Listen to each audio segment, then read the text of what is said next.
окуучулары салтанаттуу күндү белгилөө үчүн турган урматтуу Абай колледжинин мугалимдер жамааты, биздин ардактуу меймандар, урматтуу студенттер, катышып жаткан жана өз өнөрлөрүн тартуулай турган жана көрүүчүлөрүбүз, бардыгыңыздарды мамлекеттик тилдин 33 жылдыгын белгилөө салтанаты менен чын жүрөгүмдөн куттуктаймын.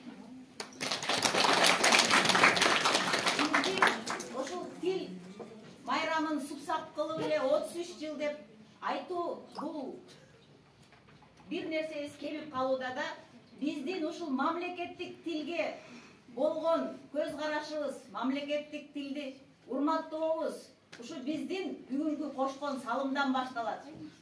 Кичинекей нерседен чоң нерсе жаралат, жөнөкөйдөн татаалга кетебиз.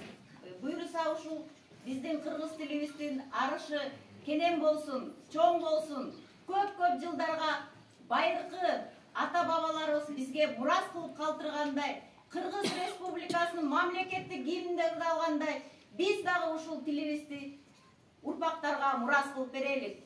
Тил жоголбойт, жоголсо жоголот дил, уулуң дагы, кызың дагы жоголот бил. Мекенди сүйүүгө чакырамын. Кыргыз тилин сүйүүгө чакырамын. Кыргыз тилди сүйүү, мекенди сүйүү, эл жерин сүйүү бул улутчулдук эмес.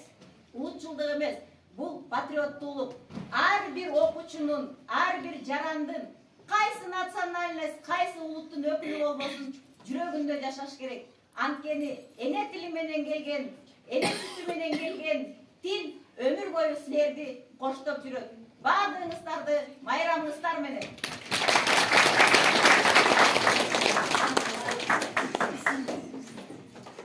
Эне тилим ыйык туткан сыйлыгым, бабалардан жете келген сыйлыгым.